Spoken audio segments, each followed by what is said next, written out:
అదే RTV app వార్తల్ని క్షణాల్లో చదివే అవకాశం ఉంటుంది. ఒక న్యూస్ పేపర్, ఒక టెలివిజన్ ఛానల్ మీ చేతుల్లో ఎప్పుడూ ఉంటాయి.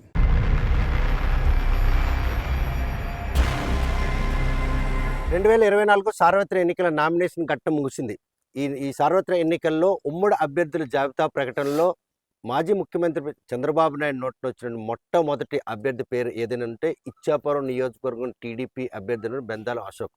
ప్రస్తుతం ముచ్చటగా మూడోసారి ఈ నియోజకవర్గం నుండి తన అదృష్టాన్ని పరీక్షించుకున్నటువంటి అశోక్ ప్రస్తుతం అంతా ఉన్నారు. చూస్తే కనుక ఎన్నికలు సమీపిస్తున్నాయి. ఈ నేపథ్యంలో ఈసారి మళ్ళీ ఇచ్చాపురంలో మూడోసారి టీడీపీకి అదృష్టం దక్కే అవకాశం ఉందా? ఖచ్చితంగా మీ అందరూ చూసినట్లయితే ఈ ఇచ్చాపురం నియోజకవర్గం అనేది 83 నుంచి తెలుగుదేశం పార్టీ స్థాపించిన రోజు నుంచి ఈ రోజు వరకు ఒక్కసారి మినహా అన్నిసార్లు కూడా గెలుచుకున్నటువంటి ఈ నియోజకవర్గం. మనకి మీరు ఒక్కసారి ఆలోచించినట్లయితే 151 సీట్లతో ఒక వేవ్లో గెలిచినటువంటి 2019 ఎలక్షన్లో కూడా ఇచ్చాపురం నియోజకవర్గం తెలుగుదేశం పార్టీ కంచుకోట నిరూపణ చేసుకుంటూ తెలుగుదేశం పార్టీ కైవసం చేసుకున్నటువంటి చరిత్రను మీకు ఒకసారి గుర్తు చేస్తున్నాను.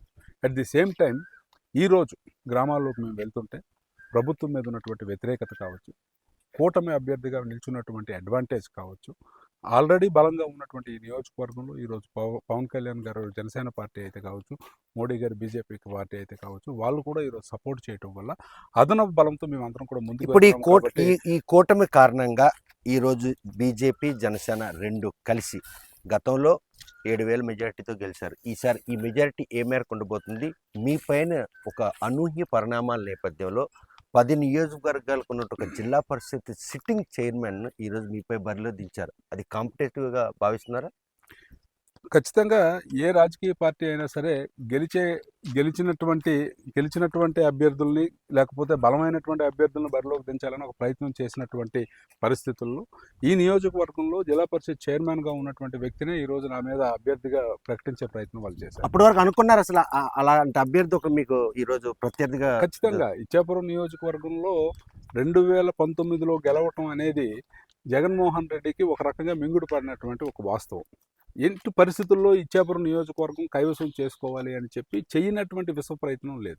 మీరు ఒకసారి చూసినట్లయితే జిల్లా పరిషత్ చైర్మన్ కావచ్చు, ఒక ఎమ్మెల్సీ కావచ్చు, లేకపోతే ఒక గ్రీనింగ్ అండ్ బ్యూటిఫికేషన్ చైర్మన్ కావచ్చు, ఒక సీడీపీ చైర్మన్ కావచ్చు, అలాగే డీసీఎంఎస్లు కానీ పిఎస్సిఎస్లు కానీ ఇలా అనేక రకాలైనటువంటి కార్పొరేషన్ పదవులు, స్టేట్ లెవెల్లో ఉన్నటువంటి పదవులు అన్నీ కూడా ఇచ్చాపురం నియోజకవర్గానికి చాలా ఎక్కువగా అంతలా డంప్ చేసి ఆఖరి క్షణంలో ఒక చరిష్మా ఉన్నటువంటి ఒక మహిళను మీపై బరిలో దించారంటే ఈసారి మీకు అది మీరు అనుకున్న హ్యాట్రిక్కి ఇవన్నీ గండాలని చెప్పుకోవచ్చా? గండం ఖచ్చితంగా కాదండి. ఎందుకంటే ఒక మనిషి తాలూకా బలం అవతల వాళ్ళు వేసినటువంటి ఎత్తులు బట్టే ఒక బలం అనేది మనకు తెలుసుకునేదానికి అవకాశం ఉంటుంది. ఈరోజు ఇక్కడ ఇంత బలమైనటువంటి అభ్యర్థిత్వం ఉంది, ఇక్కడ బలమైనటువంటి పార్టీ ఏదైతే స్ట్రక్చర్ ఉందో అంత బలమైనటువంటి స్ట్రక్చర్ ఉంది కాబట్టి ఏది ఏమైనా సరే ఒక బలమైనటువంటి అభ్యర్థిని పెట్టి ఖచ్చితంగా ఇది చేయాలని ఒక ప్రయత్నం వాళ్ళు చేస్తారు. ముఖ్యమంత్రి ఇంతగా ప్రతిష్టగా తీసుకున్నటువంటి ఈ కాన్స్టిట్యున్సీలో అధికార పార్టీ ఈసారి డబ్బు, మద్యం దండిగా ఓటర్లపై చూపించే అవకాశం ఉంది. అటువంటి గనక ఉంటే అశోక్ గడ్డు కాలం అవునా? ఖచ్చితంగా కాదు. ఎందుకు అని అంటే కొన్ని సెంటిమెంటల్గా అటాచ్ అయినటువంటి నియోజకవర్గాలు ఉంటాయి. అందులో ఇచ్చాపురం నియోజకవర్గం ప్రధానమైనటువంటిది. ఇక్కడ తెలుగుదేశం పార్టీకి అలాగే మా అభ్యర్థిత్వానికి జనాలకి మధ్య ఒక సత్సంబంధం ఉంది. ఒక కుటుంబ నేపథ్యంలాగా ఈరోజు మా అందరం ముందుకు సాగుతున్నటువంటి పరిస్థితి ఉంది. కాబట్టి వాళ్ళు ఎంత డబ్బు, ఎందుకంటే అక్రమంగా సంపాదించినటువంటి అనేక రకమైనటువంటి కార్యక్రమాల ద్వారా వాళ్ళు అక్రమంగా సంపాదించినటువంటి డబ్బు చాలా ఉంది. కాబట్టి ఇది డబ్బు వెదజల్లితే ఇక్కడ కార్యక్రమం జరుగుతుంది అనేది ఒక ట్రాష్ మాత్రమే. చూస్తే ఈరోజు ఉద్దానాన్ని పట్టి పీడిస్తున్నట్టు మూత్రపిండాలు వ్యాధిగ్రస్తులకు మాత్రం అందన ద్రాక్షగా ఉన్నటువంటి తాగునీరు అందించేందుకు జగన్మోహన్ రెడ్డి ఇటు పలాస కావచ్చు, ఇచ్చాపురం ఆ నియోజకవర్గాలకు ఒక కనెక్ట్ అయినటువంటి పరిస్థితి కనబడుతుంది. ఆ ప్రాజెక్టు ఏవైనా కూడా మీకు ఆటంకంగా ఉంటుందా? ఆ ప్రజలు ఆ ప్రాజెక్టు తాగునీరు ఇచ్చారన్నటువంటి ఒక పాజిటివ్ మోడ్లో అటు వెళ్తారు. అసలు పాజిటివ్ మోడ్ ఇవ్వడానికి ఎవరికి తాగునీరు ఇచ్చారు? ఇక్కడ ఫస్ట్ ప్రశ్న ఏంటంటే జగన్మోహన్ రెడ్డి ఒక ముఖ్యమంత్రి హోదాలో వచ్చి మొన్ననే ఇక్కడ ఒక ఓపెనింగ్ చేసి వెళ్ళినటువంటి సందర్భం ఉంది. నేను పదే పదే మీ అందరికి కూడా అదే చెప్తున్నాను. ఇక్కడ దాదాపు 80% ఆఫ్ ది పైప్ లైన్ వర్కులు ఇంతవరకు కంప్లీట్ కాలేదు. ఏ ఒక్క ఇంటి దగ్గర కూడా ఒక ట్యాప్ కనెక్షన్ వేయలేదు. మరి జనాలు ఏం చేశారని విశ్వసిస్తారు. అంటే అది మాటల వరకే పరిమితం. కేవలం పొలిటికల్ స్టంట్ మాత్రమే. పొలిటికల్గా జగన్మోహన్ రెడ్డి ఏదో చేశాను అని చూపించడం కోసం పర్టికులర్లీ ఈ ఉద్దాన ప్రాంతానికి ఏదో చేశాను అని చూపించే ప్రయత్నమే చేస్తున్నారు తప్ప ఎటువంటి న్యాయం కూడా ప్రజలకు జరగలేదు. ఒక్క రూపాయి కూడా అదనంగా ఈరోజు మీరు చూడండి, 10,000 రూపాయలు పెన్షన్ ఇస్తున్నాను అని చెప్పినటువంటి జగన్మోహన్ రెడ్డి అనేక పథకాలు కట్ చేశాడని ఎంతమందికి తెలుసు? 10,000 రూపాయలు కేవలం ఇస్తున్నాను అని చెప్పి వాళ్ళకి న్యాయంగా రావాల్సినటువంటి అనేక పథకాలు ఈరోజు కట్ చేస్తున్నారు. ఈరోజు ఎన్టీఆర్ సుజల పథకం ద్వారా మేము 2 రూపాయలకే 20 లీటర్లు శుద్ధ జలం ఇస్తే ఆ శుద్ధ జలాన్ని కూడా ఈరోజు కంప్లీట్గా నిర్వీర్యం చేసినటువంటి పరిస్థితి ఉంది. ఇప్పుడేదో 700 కోట్ల ప్రాజెక్టు మేము పెట్టాం, 700 కోట్ల ప్రాజెక్టుతో మేమేదో జనాలకు న్యాయం చేశాము అని అంటే, నిజంగా మీరు చిత్తశుద్ధి ఉంటే అసలు ఎంత పైప్ లైన్ వర్క్ కంప్లీట్ చేశారు? ఎన్ని గ్రామాలకి ఈరోజు మీరు చెప్పిన సోకాల్డ్ పైప్ లైన్ వర్క్ ద్వారా ఏదైతే మీరు వంశధార నుంచి ఈరోజు వాటర్ తీసుకొచ్చే ప్రయత్నం అయితే చేశారో, ఎంతమంది ఎన్ని కుటుంబాలకి ఈరోజు నీరు అందించారో మీరు చెప్పగలరా? మరి చెప్పలేకపోయినప్పుడు ఎందుకు ఈ రకమైనటువంటి వాదనలు? సో ప్రజలు ఎవరు విశ్వసించే పరిస్థితుల్లో లేరు. వాళ్ళకి తెలుసు న్యాయం జరిగితే అది తెలుగుదేశము ఈ రోజు ఉన్నటువంటి కూటమి ప్రభుత్వం వల్ల జరుగుతుందని. సో ఎందుకంటే దీనికి ఒకటే ఒక తార్కాణం ఏంటి అని అంటే, మేము గ్రామాల్లోకి వెళ్ళినప్పుడు మాకు వస్తున్నటువంటి విశేషమైనటువంటి స్పందన. మీరు ఏ గ్రామం తీసుకోండి, ఈ నియోజకవర్గంలో ప్రస్తుతం మాత్రం ఇద్దరు, ఒక సామాజిక వర్గం చెందినటువంటి అభ్యర్థులు, ఇంకో బలమైన సామాజిక వర్గానికి చెందినటువంటి నాయకులు ఈసారి ఈ వైసీపీ నుండి టిక్కెట్ ఆశించారు. వాళ్ళందరూ కూడా మీతో పాటు పయనం చేస్తున్నారా, లేకపోతే వాళ్ళకి ఏమైనా అండగా నిలిచే పరిస్థితి? ఈరోజు ఈ నియోజకవర్గంలో మీరు ప్రత్యేకమైనటువంటి సినారియో ఉంటుంది. ఈ సినారియో ఏంటి అని అంటే, రాజకీయ పార్టీలు వేరు, లేకపోతే మేము ఏ రోజు కూడా కుల ప్రాతిపదికన ఏ రోజు కూడా ఇక్కడ రాజకీయాలు చేసినటువంటి సందర్భం ఏ రోజు కూడా లేదు. మీకు గతంలో కూడా ఇదే టీవీకి నేను ఇంటర్వ్యూ ఇచ్చినప్పుడు కూడా చెప్పాను, ఇప్పుడు మళ్ళీ చెప్తున్నాను. ఎంవి కృష్ణారావు గారు 4 సార్లు ఎమ్మెల్యేగా చేసినటువంటి నియోజకవర్గం. 10 కుటుంబాలు కూడా లేనటువంటి ఒక సామాజిక వర్గానికి సంబంధించినటువంటి ఒక వ్యక్తి 4 సార్లు ఎమ్మెల్యేగా గెలిచారు అని అంటే, ఇక్కడ ఉన్నటువంటి ప్రజల తాలూకా ఆలోచన తీరు కానీ, ప్రజల తాలూకా ఏదైతే స్పందన కానీ మీరు ఆలోచించవచ్చు. సో ఈరోజు ఎవరెవరైతే ఆశించి భంగపడ్డారు అని అంటే, ప్రతి ఎలక్షన్స్ అప్పుడు కూడా ప్రతి కులానికి, ఎందుకంటే మెజారిటీ కులాలు ఈరోజు ఇక్కడ రెడ్డి కానీ, అలాగే యాదవ సామాజిక వర్గం కానీ, మత్స్యకార సామాజిక వర్గం కానీ, ఇలా అనేక రకమైనటువంటి కులాలు, ఎందుకంటే ఇక్కడ ఒరిస్సా పక్కన ఉన్నటువంటి నియోజకవర్గం అవటం వల్ల ఒరియాకి సంబంధించినటువంటి మైనారిటీ పీపుల్ కానీ చాలామంది ఇక్కడ ఉన్నటువంటి ఈ నియోజకవర్గంలో ప్రతి ఒక్క కులం కూడా మా కులానికి రిప్రజెంటేషన్ ఉండాలి అనుకోవటం కరెక్టే. సో వాళ్ళ తాలూకు ప్రతిపాదన తీసుకురావటం, అక్కడ ఉన్నటువంటి రాజకీయ సమీకరణల వల్ల కొన్నిసార్లు టికెట్లు రావటం, కొన్నిసార్లు టికెట్లు రాకపోవడం లాంటివి జరుగుతుంటాయి. ప్రస్తుతం మీకు ఒక సవాలు ఎదురుగా ఉంది. బెంతు ఒరియాని ఎస్టీల్లో చేర్చాలనేటువంటి వారి తాలూగా డిమాండ్ ఏదైతే ఉందో, ఇద్దరు అభ్యర్థులు కూడాను వారికి బాసటగా నిలుస్తున్నారు. అధికార పార్టీలో ఉండి కూడా మీకు ఎస్టీల జాబితా చేర్పించేందుకు ఇంకా చర్యలు చేపడితే 5 ఏళ్ళ వాళ్ళకి సమయం పట్టలేదు. మీరు కూడా హామీ ఇస్తారు, రేపు గనక 2024 కూటమి ప్రభుత్వం వస్తే అశోక్ వారికి ఇచ్చినటువంటి మాట నిలబెట్టుకుంటారు. ఖచ్చితంగానండి, ఎందుకంటే ఇది సామాజిక పరమైనటువంటి ఒక అంశం. నిజంగా మీరు చూస్తే గతం ఏమైంది అనేది పక్కన పెడితే, ఈరోజు నేటికి ఉన్నటువంటి విద్యార్థులు పడుతున్నటువంటి అవస్థలు మాత్రం అంతా ఇంత కాదు.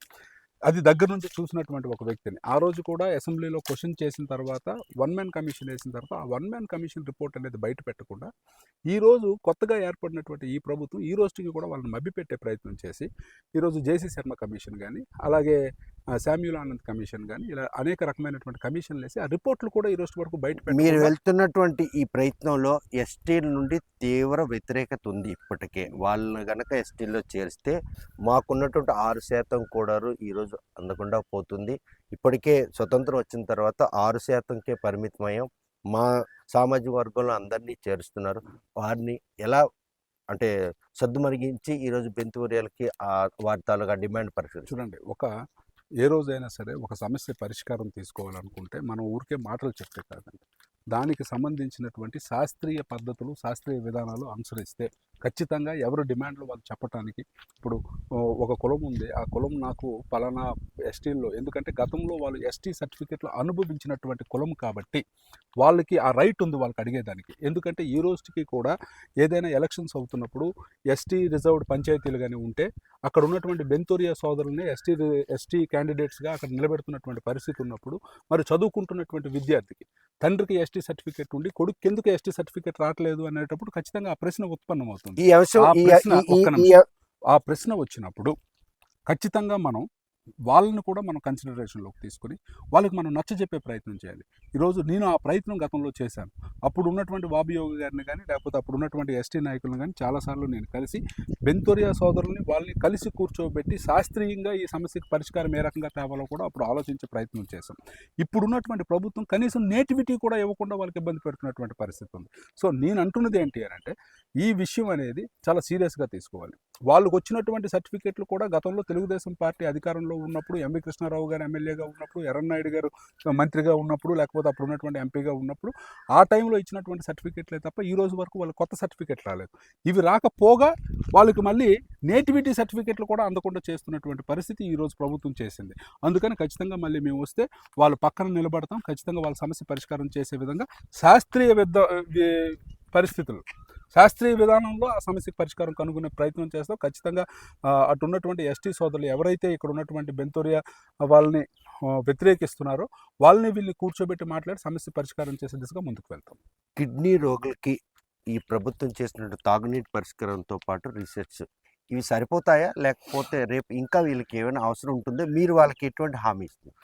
కిడ్నీ ఇప్పుడు ఒక ఏదైతే డాక్టర్గా ఉందో, కిడ్నీ డిసీజెస్కి సంబంధించి ఏదైతే ఉందో దీన్ని అన్నోన్ ఇటియాలజీ అంటారండి. అంటే ఎందుకు దేనివల్ల ఈ సమస్య వస్తుందో ఎవరికి అర్థం కానటువంటి, అంతుపట్టనటువంటి ఒక $100 క్వశ్చన్ ఇది. అయితే దీనికి గత ప్రభుత్వంలో జార్జ్ ఇన్స్టిట్యూట్, అలాగే ICMR, Indian council for medical research, అలాగే టాటా ఎన్విరాన్మెంటల్ రీసెర్చ్ ఇన్స్టిట్యూట్, అలాగే ఇక్కడ ఉన్నటువంటి మన state government, at the same time central government, Vivekananda jogger ఆధ్వర్యంలో ఒక రీసెర్చ్ కమిటీని ఏర్పాటు చేయడం జరిగింది. సో రీసెర్చ్ చేసినప్పుడు వాళ్ళు అన్ని రకాలైనటువంటి రీసెర్చ్లు చేసినప్పటికీ ఫలానా దానివల్ల ఈ ప్రాణాంతకమైనటువంటి పరిస్థితులు వస్తున్నాయి అని చెప్పలేనటువంటి పరిస్థితి ఉండటం వల్ల, అందుకని ఇప్పుడు ఏం చేస్తున్నారు అని అంటే, ఇప్పుడు జెనెటిక్స్ మీద కూడా ఒక ప్రయత్నం. అయితే వ్యాధి ఎందుకు వస్తుందో అని కనుక్కునే పరిస్థితి ఒక పక్క ఉంటే, స్టార్టింగ్ ఆఫ్ ది స్టేజెస్లో దీన్ని కానీ అరికట్టగలిగితే ఇంకొంచెం మంచి జరుగుతుందని గతంలో అప్పుడు ఉన్నటువంటి కలెక్టర్ గారి సహకారంతో ప్రతి ఒక్క మండలంలో, ప్రతి ఒక్క పంచాయతీలో, ప్రతి ఒక్క గ్రామంలో కూడా డాక్టర్స్ని పెట్టి శాంపిల్స్ తీసుకొని దాదాపు 1,27,000 శాంపిల్స్ కలెక్ట్ చేసి సబ్ సెంటర్స్లో కూడా సెమీ ఆటో అనలైజర్స్ పెట్టి వ్యాధి ప్రాథమిక దశలోనే దానికి మనం కానీ క్యూర్ చేయగలిగితే కొంత తగ్గే ప్రయత్నం చేస్తామని కొంతవరకు సత్ఫలితాలు ఇచ్చాయి. 2014లో టీడీపీ అధికారంలోకి వచ్చిన తర్వాత ఇచ్చాపురం నియోజకవర్గంలో కిడ్నీ రోగులకి మేలు చేశారా, లేకపోతే 2019 నుండి 24 మధ్య వైసీపీ మేలు చేసింది అనుకోవచ్చు? మీరు చూస్తే 2014 నుంచి 2019 వరకు డ్రాస్టిక్ స్టెప్స్ పడ్డాయి. ఎందుకంటే అప్పటి వరకు మాట్లాడిన నాయకులే ఉన్నారు, కానీ ఏ రోజు కూడా చేతల్లో చూపించినటువంటి నాయకులు లేరు. 2019లో చంద్రబాబు నాయుడు గారు వచ్చిన తర్వాత, పవన్ కళ్యాణ్ గారు ఆ రోజు ఈ సమస్య మీద లేవనెత్తిన తర్వాత, చంద్రబాబు నాయుడు గారు కూడా కొంచెం సీరియస్నెస్ పెంచిన తర్వాత స్థానికంగా ఉన్నటువంటి డాక్టర్లతో మాట్లాడాం, ఇక్కడ ఉన్నటువంటి స్వచ్ఛంద సేవా సంస్థలతో మాట్లాడిన తర్వాత ఒక కన్క్లూజన్కి వచ్చి వాళ్ళకి మందులు ఉచితంగా ఇచ్చాం, మంచినీళ్ళు, తాగునీరు ప్రతి ఒక్కరికి కూడా అందేలాగా చేసాం. అట్ ది సేమ్ టైం వాళ్ళందరికీ కూడా డయాలసిస్ సెంటర్స్, ఎవరైతే డయాలసిస్ చేయించుకోవాల్సిన పేషెంట్స్ ఉన్నారో వాళ్ళందరికీ కూడా ఆర్థికంగా, శారీరకంగా వైజాగ్ వరకు, శ్రీకాకుళం వరకు వెళ్ళి ఇబ్బంది పడుతున్నటువంటి కుటుంబాలకు ఆసరాగా ఉండి ఈ నియోజకవర్గంలోనే సోంపేట, కవిట్లో డయాలసిస్ సెంటర్స్ ఎస్టాబ్లిష్ చేసాం. అట్ ది సేమ్ టైం అక్కడ ఉన్నటువంటి రీసెర్చ్ సెంటర్ కూడా ఒక పక్క నుంచి నడిపించాం. అంతలా చేస్తే ఇంకా మేమే ఎక్కువ చేశాను వైసీపీ చెప్పుకోవడానికి ఏ విధంగా తీసుకోవాలి? సో ఖచ్చితంగా ఏంటంటే చూడండి, ఇప్పుడు జగన్మోహన్ రెడ్డి అనేవాడు ఏ రకంగా ఉన్నాడో కింద స్థాయిలో ఉన్నటువంటి నాయకులు కూడా అలాగే ఉన్నారు. ఏది చెయ్యకుండా, ఇప్పుడు చూడండి, ఇప్పుడే ఎస్సీ సోదరులు వచ్చారు. ఎస్సీలకు సంబంధించి 27 పథకాలు రద్దు చేశారు. అయినా సరే నేనే చాలా చేశానని జగన్మోహన్ రెడ్డి మాట్లాడతాడు. ఆ మాటలకి వస్తున్నాను. నిన్న మేనిఫెస్టో కూడా విడుదల చేశారు. అంటే గత 2019 నుండి 24 ఇచ్చినటువంటి ఏవైతే హామీలు ఉన్నాయో 99% నెరవేర్చాను, ఇంకా బెటర్ అన్నీ కూడా పెంచుతాం. రాష్ట్రం అప్పుల్లో ఉన్న నేపథ్యంలో ఆ మేనిఫెస్టో విషయంలో ఒక 2 సార్లు ఎన్నుకోబడిన ఒక ఎమ్మెల్యేగా మీ మనోగతం ఏంటి? చూడండి, సింపుల్ థింగ్ అండి. ఒకే ఒక ఎగ్జాంపుల్ చెప్తానండి. అమ్మ ఒడి 17,000 చేస్తానన్నాడు కదా. నువ్వు ప్రామిస్ చేసింది ఏంటి? 2019 ఎన్నికల ముందు ఎంతమంది పిల్లలు చదువుకుంటే అంతమందికి నేను 15,000 ఇస్తాను అని చెప్పావు. అధికారంలోకి వచ్చిన తర్వాత ఒక పిల్లడికే ఇచ్చావు. 15,000 ఇస్తానని నువ్వు సంవత్సరం తగ్గించి ఈరోజు 13,000, కొంతమందికి 12,000 దొరికినటువంటి వాళ్ళు కూడా ఉన్నారు. మరి మొదటి దానికి మొగుడు లేడు, కడదానికి కళ్యాణం ఎందుకండి? నువ్వు ఇస్తానన్న హామీయే సరిగ్గా నువ్వు నెరవేర్చుకోలేనోడివి. ఈరోజు నువ్వు అదనంగా పెంచిస్తాను అంటే ఈరోజు నిన్ను నమ్మే పరిస్థితి ఎలా ఉంటుంది? కనీసం నువ్వు మేనిఫెస్టో రిలీజ్ చేసినప్పుడు పోలవరం గురించి కానీ, క్యాపిటల్ గురించి కానీ, లేకపోతే ఒక ఉద్యోగస్తులు మరి 3 రాజధానులు కట్టుబడి ఉన్నానని చెప్పి 3 రాజధానులు కట్టుబడి ఉన్నాడు. నువ్వు ఇంతవరకు కట్టలేదు కదా. కట్టుబడి ఉన్నావు. ఎందుకు? కట్టలేనోడు కట్టుబడి ఉంటే మాత్రం ఏంటి ప్రయోజనం? కట్టుబడి ఉండకపోతే మాత్రం ఏం ప్రయోజనం? ఈరోజు రాష్ట్రాన్ని సర్వనాశనం చేసావు. ఒక అడ్రస్ లేని రాష్ట్రంగా ఈరోజు ప్రజలందరూ మనం చూసి నవ్వుకునే స్థితికి తీసుకొచ్చాం. ఈరోజు సోషల్ మీడియాలో మీమ్స్ చేస్తున్నారండి మన రాష్ట్రం మీద. ఎవరో ఐఏఎస్ ఆఫీసర్ దగ్గరికి ఇంటర్వ్యూకి వెళ్తే మీ ఆంధ్రప్రదేశ్ రాజధాని ఏది అని అడిగితే వాడు ఏమి చెప్పలేకపోయినటువంటి పరిస్థితుల్లో ఈరోజు అందరూ మీమ్స్ చేస్తూ నవ్వుతున్నారు మనల్ని చూసి. ఈరోజు ఇన్ని ఉద్యోగాలు ఇస్తానని ఉద్యోగ కల్పన గురించి నువ్వు మాట్లాడలేదు. మద్య నిషేధం గురించి గతంలో మాట్లాడి మద్య నిషేధం చేస్తేనే మీ దగ్గరికి ఓట్లు అడగడానికి వస్తానని చెప్పినటువంటి మగాడు ఈరోజు మద్య నిషేధం గురించి మేనిఫెస్టోలో మాట్లాడలేదు. సో ఈరోజు నీ మేనిఫెస్టోని ఎవరు నమ్ముతారు? సో ఈరోజు జగన్మోహన్ రెడ్డి మాటలు ఇంకా నమ్మేసి ప్రజలు ఏదో అయిపోతారు అనేది అనవసరం, అసందర్భం, అనవసరం కూడా దాని గురించి డిస్కషన్. చూస్తే కనుక ప్రస్తుతం ఇచ్చాపురం నియోజకవర్గంలో ముచ్చటగా 3వ సారి పోటీ చేస్తున్నటువంటి బెందాల అశోక్ మాత్రం ఈ నియోజకవర్గం ప్రజలతో మమేకం 5 ఏళ్ల పాటు ప్రజలున్న తనకు మాత్రం ఈసారి గెలుపు నల్లేరు మీద నడికే కూటమి జాబితాలో మొట్టమొదటి పేరు వచ్చినటువంటి అశోక్ 2024లో ప్రత్యర్థి అయినటువంటి ప్రియ విజయ్ ఎవరైతే ఉన్నారో ఓ వ్యూహాత్మకంగానే తనపై అంటే ఈ నియోజకవర్గాన్ని ముఖ్యమంత్రి ప్రతిష్టగా తీసుకుని ఎట్టి పరిస్థితులు ఇచ్చాపురంలో గెలవాలనే ఉద్దేశంతో ఆమెను తనపై పోటీకి దించారు తప్ప ఇక్కడ జనం మాత్రం పూర్తిగా ఈరోజు డిసైడ్ అయిపోయి ఉన్నారు. మొట్టమొదటి స్థానం ఇచ్చాపురం నుండే మొదలవుతుంది. కూటమి ప్రభుత్వం రావడం మాత్రం ఖాయమన్నటువంటి ధీమా వ్యక్తం చేస్తున్నారు బెందాల అశోక్. వీడియో జర్నలిస్ట్ రామకృష్ణతో సత్యం, RTV శ్రీకాకుళం. మరిన్ని వీడియోస్ కోసం ఛానల్ ని సబ్స్క్రైబ్ చేయండి. లేటెస్ట్ అప్డేట్స్ కోసం వాట్సాప్ ఛానల్ ని ఫాలో చేయండి. అండ్ లింక్ డిస్క్రిప్షన్ లో ఉంది.